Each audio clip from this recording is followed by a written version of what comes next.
اللہ سبحانہ و تعالیٰ کے نام پاک سے آغاز جو بڑا مہربان نہایت رحم فرمانے والا ہے، اور کروڑوں درود و سلام ہمارے اور آپ کے آقا حضرت احمد مجتبیٰ محمد مصطفیٰ صلی اللہ علیہ وآلہ وسلم پر کہ آپ کی خدمت اقدس میں ہدایہ درود پیش کرنا اہل ایمان کے لیے دنیا اور آخرت میں کامیابی، بھلائی، فلاح، نجات اور بلندی درجات کا ذریعہ ہے۔ اللہم صلی علی سیدنا و مولانا محمد وعلی آل سیدنا و مولانا محمد وبارک وسلم۔ ناظرین محترم، السلام علیکم ورحمۃ اللہ وبرکاتہ۔ میں ہوں آپ کا میزبان محمد رئیس احمد، اور پیش کیا جا رہا ہے پروگرام روشنی سب کے لیے۔ اور آج جو موضوع ہے وہ ہے شب بارات۔ بارات کہتے ہیں لوگ، لیکن بارات لفظ ہے، اور اس حوالے سے یہ 14 شعبان المعظم اور 15ویں شب جو ہوتی ہے اس کو جو ہے اہل ایمان خصوصی طور پر اہتمام کرتے ہیں توبہ اور استغفار کے حوالے سے۔ جب تک ہماری ایک فطرت ہے انسان کی کہ جب تک کسی چیز کی اہمیت اور اس کی فضیلت ہم پر واضح نہ ہو، ہم اس چیز کو اپنے معمولات میں شامل نہیں کرتے۔ لیکن جب کوئی روایت پڑھ لیں، اس پر کوئی واقعہ سن لیں، کوئی چیز حدیث سن لیں، قرآن کی کوئی آیت نص قرآنی سے اگر کوئی چیز کسی چیز ثابت ہوتی ہے کوئی، تو پھر ہماری توجہ اس طرف ہوتی ہے۔ تو یہ بھی ایک ایسی ہی شب ہے جس شب میں شب بیداری ہوتی ہے، عبادت ہوتی ہے، خصوصی طور پر اہتمام ہوتا ہے، اور شب بیداری میں وہ تمام عبادات کو شامل کیا جاتا ہے کہ جس میں توبہ اور استغفار کو بطور خاص پیش نظر رکھا جاتا ہے تاکہ اللہ تعالی ہماری بخشش و مغفرت فرمائے۔ تو اس اعتبار سے آج کے اس پروگرام کو ترتیب دیا گیا ہے کہ اس شب کی اہمیت کیا ہے، اس شب کی فضیلت کیا ہے، کیا کیا وہ ہمارے اعمال ہیں کہ جو اس رات کو ہونے چاہیے۔ اگرچہ ابھی کچھ وقت ہے، یعنی کہ 5 دن کا تقریباً وقت ہے، 5 سے ایسے ہی کچھ وقت ہے، لیکن اچھا ہے کہ کسی چیز کی تیاری کے لیے ہمیں وقت مل جائے، اور اس وقت میں ہم اپنے آپ کو آمادہ کر لیں اس کام کے لیے کہ جو کام اب تک ہم اپنی زندگی میں نہیں کر سکے، یعنی کہ توبہ اور استغفار کے حوالے سے کچھ ایسا اہتمام کریں کہ عزم سمیم کے ساتھ اللہ کی بارگاہ میں حاضر ہوں کہ پروردگار عالم، ماضی میں جو ہم سے غلطیاں ہوئی ہیں ہم اس پہ نادم ہیں، اور آئندہ کی زندگی میں ہم اس سے ضرور جو ہے دور رہیں گے۔ اور اس کا یہی ہمارا پیغام بھی ہے اس پروگرام کا، اور موضوع بھی یہی ہے کہ شب بارات کے حوالے سے بات کریں گے۔ علامہ لیاقت حسین اظہری صاحب تشریف فرما ہے۔ السلام علیکم ورحمۃ اللہ وبرکاتہ۔ وعلیکم السلام ورحمۃ اللہ وبرکاتہ۔ اور علامہ مفتی محمد آصف صاحب تشریف فرما ہے۔ السلام علیکم ورحمۃ اللہ وبرکاتہ۔ السلام ورحمۃ اللہ۔ اچھا سر، ابتداءً میں چاہتا ہوں کہ شب بارات چونکہ موضوع ہے تو اس کی اہمیت پر اگر آپ روشنی ڈال دیں تو بہت اچھا ہوگا، تاکہ پھر ہم اس کے فضائل کی طرف بھی بڑھیں گے اور مزید باتوں کی طرف جائیں گے۔ بہت شکریہ رئیس بھائی۔ الحمدللہ الذی وکفی والسلام علی عبادہ الذین اصطفی۔ اعوذ باللہ من الشیطان الرجیم، بسم اللہ الرحمن الرحیم۔ حامیم والکتاب المبین، انا انزلناہ فی لیلۃ مبارکۃ انا کنا منذرین فیہا یفرق کل امر حکیم امرا من عندنا انا کنا مرسلین۔ صدق اللہ مولانا العظیم۔ دیکھیں، یہ جو سورہ دخان کی ابتدائی آیات بینات میں نے تلاوت کی ہیں، ان آیات طیبات کے حوالے سے مفسرین کرام کے 2 گروہ ہیں۔ ایک گروہ نے تو یہی فرمایا کہ یہ آیات بینات بھی لیلۃ القدر کے حوالے سے ہیں، اس لیے کہ اس کے اندر لفظ آیا انا انزلناہ فی لیلۃ مبارکہ، قرآن کو ہم نے مبارک رات کے اندر نازل کیا، اور یہ مسلم بات ہے کہ قرآن لیلۃ القدر کے اندر نازل ہوا۔ ٹھیک ہے۔ بعض مفسرین کرام نے، بعض تابعین نے، بعض مشائخ نے یہ فرمایا، جن کے اندر حضرت اکرمہ بھی شامل ہیں، کہ یہ جو آیات طیبات ہیں، اور خاص طور پر اس کے اندر یہ جو لفظ ہے فیہا یفرق کل امر حکیم، کہ اس رات کے اندر سارے معاملات کے فیصلے کیے جاتے ہیں اور ہر چیز کو جدا کیا جاتا ہے، تو فرمایا اس سے مراد جو ہے وہ لیلۃ النصف من شعبان، شعبان المعظم کی 15ویں شب ہے۔ یہ تو قرآن مجید فرقان حمید کا معاملہ ہے۔ احادیث طیبہ کے اندر ہم دیکھیں تو نبی کریم صلی اللہ تعالیٰ علیہ وسلم اس رات کا اہتمام فرمایا کرتے تھے۔ لیکن اس میں ایک تو بنیادی چیز یہ یاد رکھیں کہ ساری راتیں اللہ کی، سارے دن اللہ تبارک و تعالیٰ کے، اور سب راتوں اور دنوں کا خالق لیل و نہار اللہ تبارک و تعالیٰ ہے۔ لیکن کچھ راتوں پر رب نے فضیلت عطا فرمائی، کچھ دنوں کو دنوں پر، کچھ مہینوں کو مہینوں پر رب تبارک و تعالیٰ نے فضیلت عطا فرمائی۔ تو وہ جو فضیلت والی جس پر رب تبارک و تعالیٰ کی خصوصی رحمتوں کا نزول ہوتا ہے، ان راتوں میں سے ایک رات جو ہے وہ شعبان المعظم کی 15ویں شب ہے اور نصف شعبان کی رات ہے۔ ابن ماجہ شریف کی حدیث پاک ہے، ترمذی شریف کی حدیث پاک ہے، حضرت سیدہ عائشہ رضی اللہ تعالیٰ عنہ ام المومنین روایت فرماتی ہیں کہ فقدت رسول اللہ صلی اللہ علیہ وسلم لیلۃ فاذا هو بالبقیع ایک رات کو میرے آقا دو جہاں صلی اللہ تعالیٰ علیہ وسلم کو اپنے بستر پر نہ پایا، میں تلاش کرنے کے لیے نکلی تو حضور علیہ السلام کو میں نے بقی قبرستان کے اندر پایا۔ یہ آقا دو جہاں صلی اللہ تعالیٰ علیہ وسلم کا اپنا معمول۔ اس کے بعد آپ کا مکالمہ ہوا، آخر کے اندر جو کلمات کہے صرف میں وہ کوڈ کروں گا۔ جی شاید نبی کریم صلی اللہ علیہ وسلم نے فرمایا کہ اے عائشہ، اے حمیرہ، تمہیں پتہ ہے یہ رات کون سی رات ہے؟ اللہ فرمایا ان اللہ تعالی ینزل فی هذه اللیلہ، فرمایا رب تبارک و تعالی اس رات کے اندر آسمان دنیا کی طرف تجلی فرماتا ہے۔ اللہ اکبر، اللہ اکبر۔ ایک تو ہر رات کے اندر رئیس بھائی، رات کا جو پچھلا پہر ہوتا ہے، آخری وقت ہوتا ہے، جس کے بارے میں قرآن نے کہا کہ والمستغفرین بالاسحار، وہ وقت ایسا ہوتا ہے کہ رب تبارک و تعالی آسمان دنیا کی طرف تجلی فرماتا ہے۔ لیکن اس رات کا اعزاز یہ ہے کہ جیسے ہی 14واں دن ختم ہوتا ہے اور 15ویں رات شروع ہوتی ہے، فرمایا رب تبارک و تعالی اپنی رحمت کے ساتھ آسمان دنیا کی طرف تجلی فرماتا ہے۔ آگے فرمایا فَيَغْفِرُوا لِأَكْثَرَ مِنْ عَدَدِ شَعْرِ غَنَمِ قَلْبٍ، فرمایا قبیلہ بنو قلب کی بکریوں کے بالوں سے بھی زیادہ رب تبارک و تعالی گناہگاروں کی بخشش و مغفرت فرماتا ہے۔ یعنی اس رات کی بنیاد اساس یہ ہے کہ اس رات کے اندر رب تبارک و تعالی گناہگاروں کی بخشش و مغفرت فرماتا ہے۔ یہ رات جو ہے یہ جہنم سے آزادی کی رات، براءۃ من النار ہے، اللہ تبارک و تعالی کی رحمت طلب کرنے کی رات ہے۔ دوسری حدیث پاک کے اندر نبی صلی اللہ علیہ وسلم نے خود فرمایا کہ عائشہ تمہیں پتہ ہے یہ رات کیسی رات ہے، تم جانتی ہو؟ فرمایا اس رات کے اندر بڑے بڑے فیصلے ہوتے ہیں۔ فیہا یفرق کل امر حکیم، فرمایا فیہا ان یکتب کل مولود فی ہذہ السنہ، اس سال کے اندر جس بچے نے پیدا ہونا ہے اس کا نام دیا جاتا ہے۔ وفیہا ان یکتب کل حالک فی ہذہ السنہ، اس رات کے اندر فیصلہ ہوتا ہے کہ آنے والے سال کے اندر جس نے فوت ہونا ہے اس کا نام حضرت اسرائیل کو اسی رات کے اندر دیا جاتا ہے۔ فیہا ترفع اعمالہم وتنزل ارزاقہم، اس رات کے اندر بندوں کے اعمال کو اٹھایا جاتا ہے اور فرمایا اس رات کے اندر روزیاں اترتی ہیں، فیصلے ہوتے ہیں۔ تو آپ نے فرمایا کہ اس رات کی فضیلت کیا ہے، تو اس رات کی بہت بڑی فضیلت ہے، یہ عظمتوں اور فضیلتوں اور رحمتوں اور بخششوں والی رات ہے۔ اور رب تبارک و تعالیٰ کی طرف سے آسمان دنیا پر ندا ہوتی ہے کہ حل من مستغفر فاغفر لہ، حل من مسترزق فارزقہ، ہے کوئی بخشش طلب کرنے والا میں اسے بخشش و مغفرت دوں، ہے کوئی روزی مانگنے والا کہ میں اس کو روزی دوں، ہے کوئی کسی مصیبت کے اندر مبتلا کہ میں اسے عافیت دوں۔ گویا یہ عافیت کی رات ہے، یہ بخشش و مغفرت کی رات ہے، یہ توبہ کی رات ہے، اللہ کی رحمتوں کے نزول کی رات۔ سبحان اللہ۔ یعنی کہ اب ہمیں یہ بات سامنے آتی ہے کہ نہ جانے کتنے ہی ایسے ہمارے قرب و جوار کے یا دیگر لوگوں میں کتنے لوگ ایسے ہوں گے کہ جو گزشتہ شعبان المعظم میں ہمارے ساتھ تھے لیکن اس سال نہیں ہے۔ یہ دیکھیں ہمارے سامنے کی صورتحال ہے، پے در پے اموات کا سلسلہ۔ کرونا اس میں بہت بڑا ایک اس میں سمجھ لیں اہمیت رکھتا ہے کہ اس کے سبب بہت سے لوگ متاثر ہوئے، بہت قریبی لوگ ہمارے جو ہے ہم سے بچھڑ گئے، جدا ہو گئے اور اللہ کی بارگاہ میں پہنچ گئے۔ تو اب وہ آنے والی شب ہے کہ جس میں ہم اپنی توبہ اور استغفار جب اللہ کی بارگاہ میں پیش کریں گے تو یقیناً ہمارے لیے ایک الارمنگ سچویشن ہے کہ جو کچھ ہو رہا ہے اور ہوا ہے اور جو جس کے حوالے سے پریڈکشنز دی جا رہی ہیں اس کے حوالے سے ہمیں بہت زیادہ محتاط بھی ہو جانا چاہیے اور بیدار بھی ہو جانا چاہیے۔ اچھا حضرت، اس کے اہمیت اور فضائل کے حوالے سے میں چاہتا ہوں کچھ اور ارشاد فرمائیے گا۔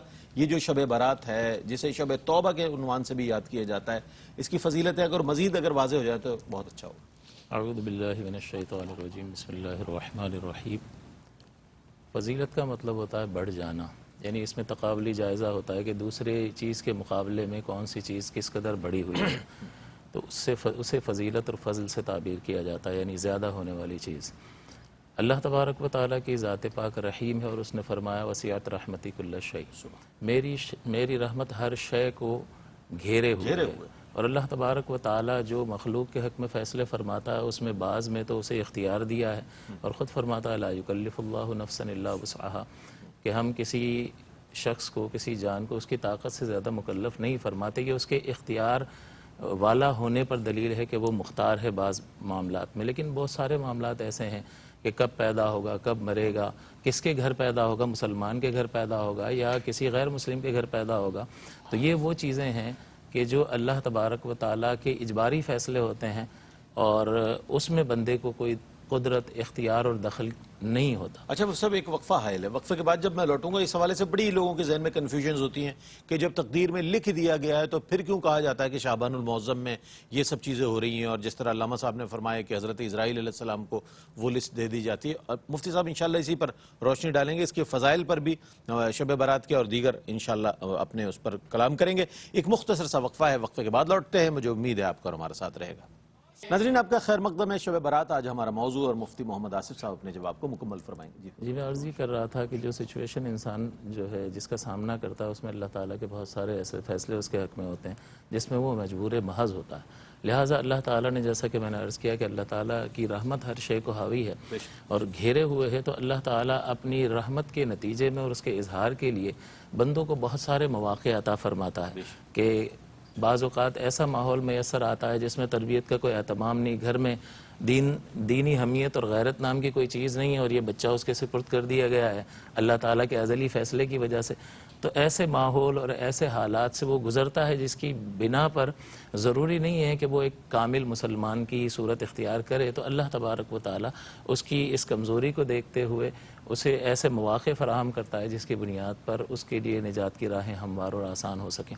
چنانچہ اللہ تعالیٰ نے اپنی رحمت کے اظہار کے لیے بہت ساری ایسے مواقع رکھے کہ وہ جیسا کہ حضرت نے بیان فرمایا کہ ہر رات ہی مستغفرین بالاسحار، سحری کے وقت جو ہے استغفار طلب کرنے والوں پر خصوصی رحمت ہوتی ہے اللہ تعالیٰ کی۔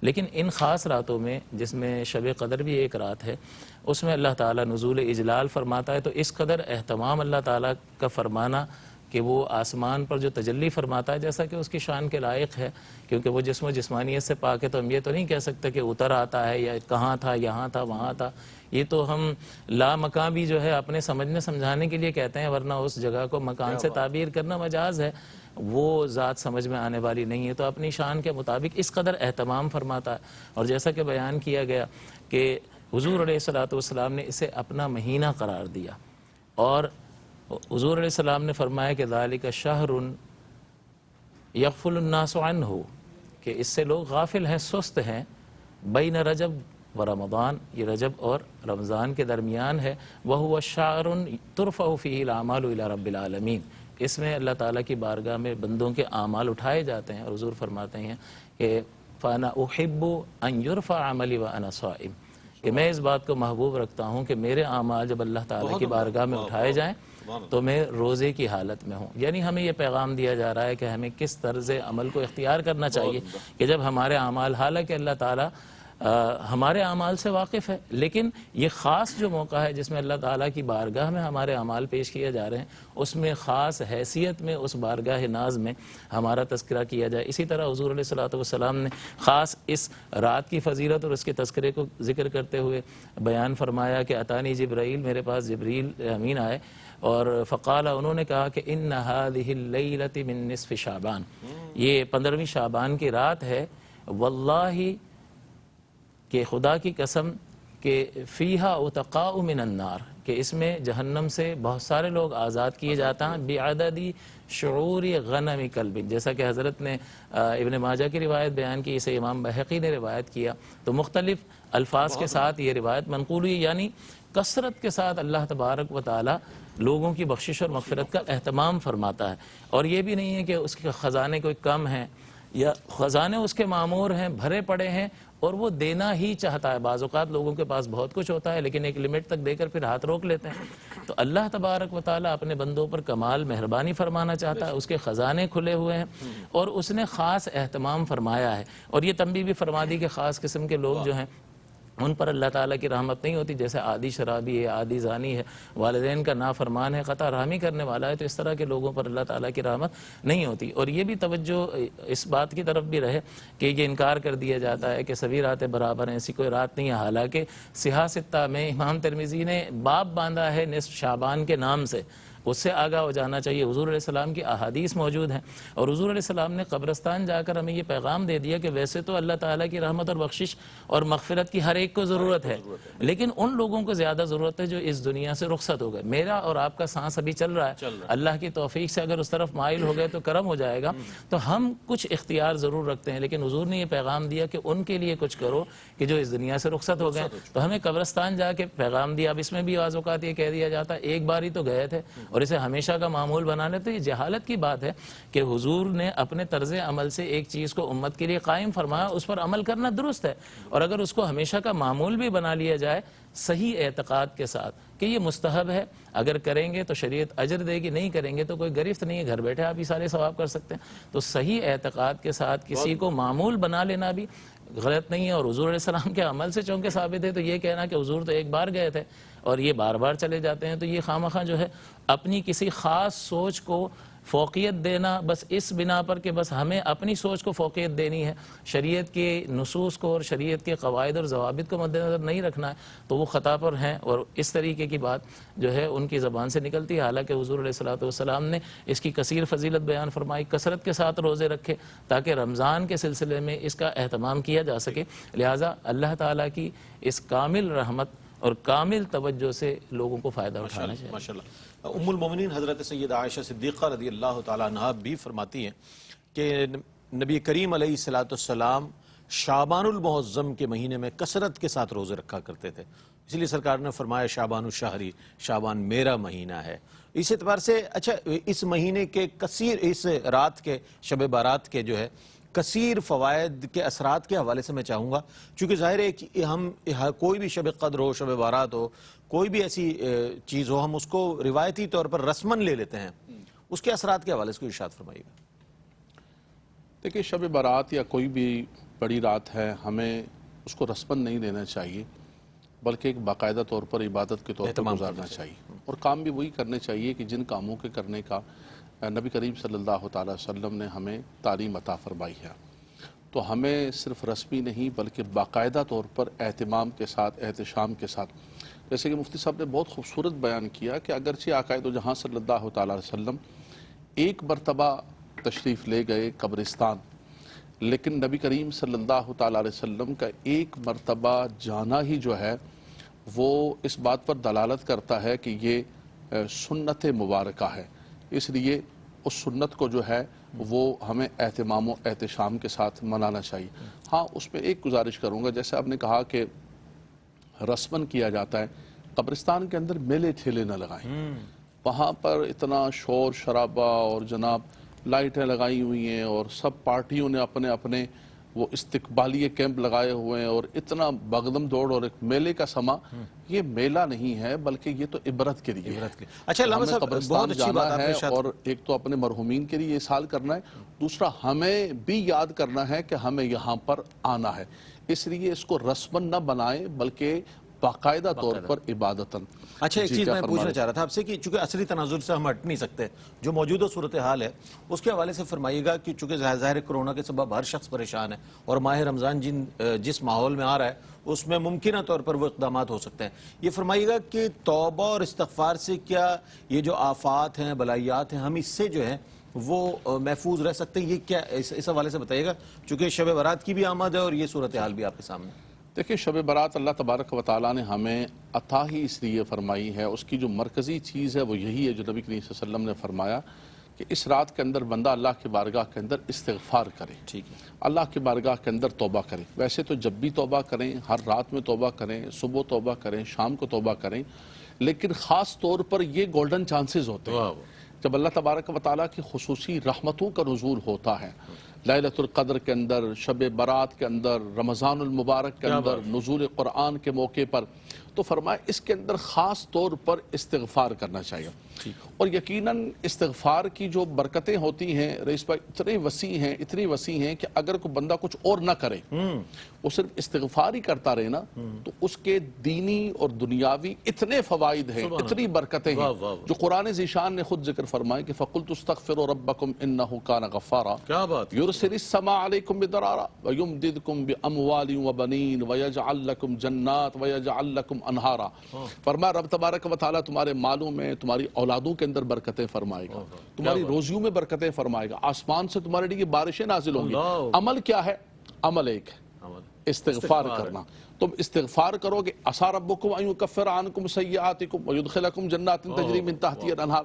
آخرت کے اندر تو اس کا یہ ہے کہ رب تبارک و تعالیٰ اس کی برکت سے تمہارے تمام گناہوں کو محو معاف فرما دے گا.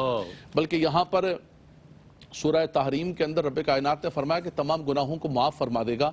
دوسرے مقام پر مجھے یاد پڑ رہا ہے سورہ فرقان کے اندر رب کائنات نے فرمایا. سورہ فرقان کے حوالے سے بھی ہم آپ سے لیں گے. ایک وقفہ حائل ہو گیا، لیکن چونکہ موضوع ایسا ہے نا، شب نجات کے حوالے سے بات ہو رہی ہے، شب برات کے حوالے سے بات ہو رہی ہے، شب توبہ کے حوالے سے بات ہو رہی ہے، تو یہ کلمات انتہائی اہم ہیں جو آپ تک پہنچانے ہیں. لیکن حائل ہے وقفہ، وقفے کے بعد لوٹتے ہیں، اس کے بعد آپ سے ملاقات ہوتی ہے. اب آپ کا خیر مقدم ہے علامہ لیاقت حسین اظہری صاحب. بہت ہی اچھے انداز میں توبہ اور استغفار، ویسے تو عمومی طور پر انسان کو ہر لمحے توبہ اور استغفار کرنی چاہیے، لیکن اللہ نے مواقع فراہم کیے ہمیں، جیسے کہ اب آنے والی جو رات ہے یعنی کہ شب بارات کے حوالے سے کیا فرمائیے؟ میں جلدی سے 1 منٹ کے اندر عمر قبلہ زئی صاحب فرمایا کرتے تھے کہ میں 1 منٹ کے اندر جلدی سے سورہ فرقان کے حوالے سے کچھ ارشاد فرمائیں. سورہ فرقان کے حوالے سے عرض کر رہا تھا کہ سورہ تحریم کے اندر فرمایا کہ سارے گناہوں کو معاف کر دیا جائے گا. سورہ فرقان کے اندر اس سے بڑھ کر فرمایا، وہاں گناہوں کی معافی کا فرمایا، یہاں فرمایا اولئک یبدل اللہ سیئاتہم حسنات. نہ صرف گناہوں کو معاف کیا جائے گا بلکہ ان سیئات کو حسنات سے تبدیل کر دیا جائے گا. یعنی کتنا بڑا ہے کہ سیئات لکھی ہوئی ان کو بٹا کے حسنات نیکیاں ساری کی ساری درج کیا جائے. دوسرا فائدہ یہ نبی کریم صلی اللہ علیہ وسلم نے فرمایا کہ انسان کے دل پر سیاہ نقطہ لگ جاتا ہے.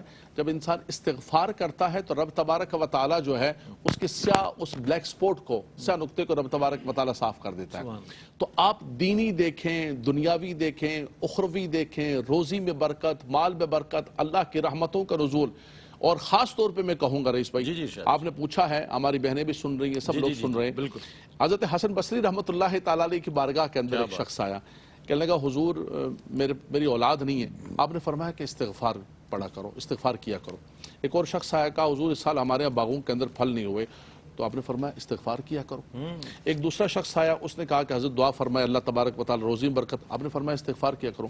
تو ایک آدمی بیٹھا ہو تو اس نے کہا حضور یہ 3 بندے آئے، تینوں کے مختلف امور تھے، آپ نے سب کو ایک ہی وظیفہ دے دیا.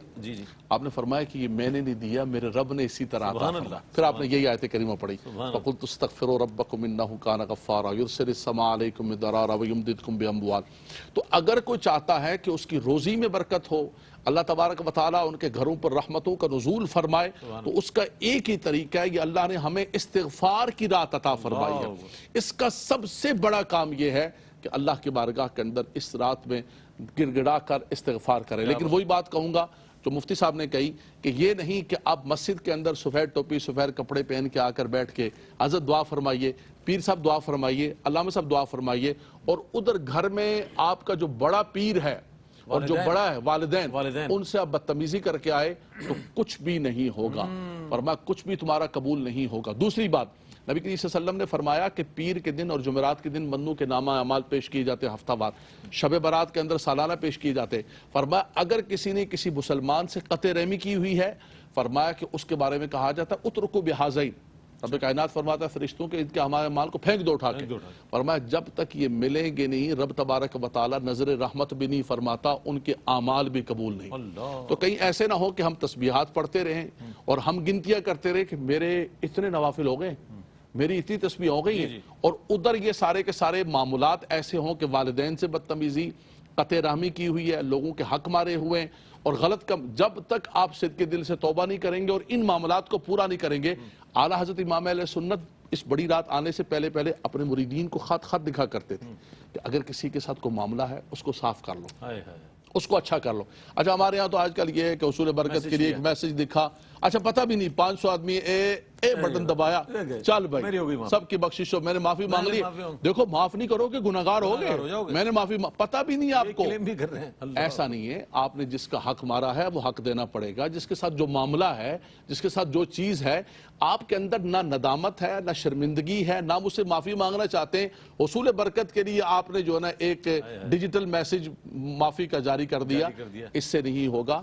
ماں باپ کو راضی کیجئے، عزیز و قارب کے ساتھ صلح رحمی کریں، پھر رب تبارک و تعالیٰ کی رحمتوں کے حقدار بن سکیں. دیکھیں ہم نے سوال یہی کیا تھا کہ آفات اور بلائیات، یہ جو آفتیں ہیں، یہ آزمائشیں جو ہیں، یہ استغفار کے ذریعے کس حد تک ہمیں اس میں مدد مل سکتی ہے کہ ہم اس سے بچے رہیں. بہت اچھی بات ہے. توبہ اور استغفار سے صرف یہ نہیں آفات و بلیات، بلکہ آپ یہ سمجھ لیں رحمتوں کا نزول، اللہ تعالیٰ کی بارگاہ سے ہم جو کچھ طلب کرنا چاہتے ہیں وہ سب مل سکتا ہے. لیکن چونکہ ہم استغفار سے دور ہیں اس لیے ہم کسی سے کہتے دعا کر دیں، کسی سے کہتے تعویذ کر دیں، کسی سے کہتے یہ کر دیں. اصل بات یہی کہ ہم ان تعلیمات سے دور ہیں. اچھا حضرت، چونکہ توبہ اور استغفار کے اس قدر فوائد ہیں اور اس قدر فضائل ہیں، میں چاہتا ہوں اس پر اگر مزید بات ہو جائے. اور چونکہ یہ مہینہ ایسا ہے شعبان المعظم کا، اور اس رات کی آمد ہے کہ جس میں خاص طور پر یہ اہتمام ہوتا ہے، اس پر کچھ کلام فرمائیے گا. اس کے فوائد اکثر تو ذکر ہو گئے، لیکن اس میں اس کی حکمت کو اگر پیش نظر رکھا جائے کہ توبہ کیوں ہے، استغفار کیوں ہے، تو یہ اللہ تبارک و تعالیٰ کی طرف سے اپنے بندوں کو دیے گئے مواقع ہیں جس کی بنا پر ان کی بخشش کا سامان ہو سکتا ہے. دوسرا یہ کہ اللہ تعالیٰ نے توبہ کا اور مغفرت کا یہ اعلان فرما کر اور یہ موقع عنایت فرما کر لوگوں کو مایوسی کے دلدل سے نکال دیا. ورنہ لوگوں نے اگر گناہ کر رکھے ہوں اور پھر دنیاوی قانون کی طرح کہ بھئی دنیا میں اگر تم نے کوئی خطا کی ہے تو عدالت سزا دے گی، یہ نہیں چلے گا بھئی اب نہیں کروں گا یا مجھے معلوم نہیں تھا. یہاں تو انسانوں کا معاشرہ ہے اور انسان جو ہے وہ ظاہر کو دیکھ کر اسے سزا دینا ہے کیونکہ اسے ایک نظام چلانا ہے، ورنہ تو ہر ایک یہی کہنے لگ جائے گا اور نظام بگڑ جائے گا. لیکن قادر مطلق جو ہے وہ تو حقیقی بادشاہ ہے، وہ تو ہر ایک چیز سے واقف ہے اور اس کی قدرت ہے، وہ کنٹرول کر سکتا ہے. لہٰذا وہ جس کے ساتھ چاہے جس طرح کا معاملہ فرمائے، جس طرح نرمی اختیار فرمائے. تو لوگوں کو یہ امید دلائی گئی کہ اللہ تعالیٰ کی رحمت سے کبھی بھی مایوس اور نا امید نہ ہونا. ورنہ اگر معافی کے یہ مواقع اللہ تعالیٰ عنایت نہ فرمائے تو پھر شیطان غالب آ جائے گا کہ اب یہاں کی تو بگڑ چکی ہے، وہاں کی جو ہے یہاں گناہ تو کر لیے، سزا تو ملے گی، معافی کا تو کوئی راستہ اللہ تعالیٰ نے رکھا نہیں ہے، تو پھر یہاں تو اپنی زندگی جی لو. تو پھر یہ دھوکہ جو ہے اسے کفر کی حد تک لے جا سکتا ہے اور دائمی تباہی میں مبتلا کر سکتا ہے. لہٰذا اللہ تعالیٰ کا کمال فضل اس کے حبیب کریم صلی اللہ علیہ وسلم کے وجود پاک کی برکت سے ہمیں حاصل ہوا کہ اللہ تعالیٰ نے یہ راستے توبہ کے رکھے، یہ مغفرت کے رکھے، اور جب تک سورج جو ہے وہ مغرب سے طلوع نہیں ہوگا یہ دروازہ کھلا رہے گا. اور چاہے سمندر کے جھاگ کے برابر ہوں یا یہ زمین و آسمان کے خلا کو بھر دے اگر گناہ سے انسان لیکن سچی توبہ کرے اور اللہ تعالیٰ کی بارگاہ میں رجوع کرے تو اللہ تعالیٰ گناہوں کو معاف فرمانے والا ہے. اور اس کے مزید فوائد یہ توبہ کا مطلب ہے لوٹ جانا، اور اس کی شرائط میں سے یہی ہے کہ نادم ہو جائے اور فوراً ترک کر دے اور آئندہ نہ کرنے کا ارادہ کرے، پختہ ارادہ کرے. یہ الگ بات ہے کہ ابھی توبہ کرتے وقت اس کا کامل ارادہ ہونا چاہیے کہ اب نہیں کروں گا. وہ الگ بات ہے کہ بتقاضۂ بشریت بعد میں دوبارہ ہو گیا اس کا ارتکاب، تو جیسے ہی ارتکاب ہو دوبارہ اللہ تعالیٰ کی طرف رجوع کرے. لیکن جس وقت توبہ کر رہا ہے اس وقت کامل ارادہ ہونا چاہیے، یہ توبہ ہے. اور استغفار کا مطلب کیا ہے کہ اللہ تعالیٰ سے بخشش اور مغفرت طلب کرنا. اور اس کے بعد جیسا کہ حضرت نے آیت تلاوت فرمائی کہ ہر طرح کی دنیاوی اور اخروی نعمت جو ہے اس کا رخ اس کی طرف ہو جاتا ہے. اس کا سبب یہ ہے کہ اللہ سے معافی مانگ لی.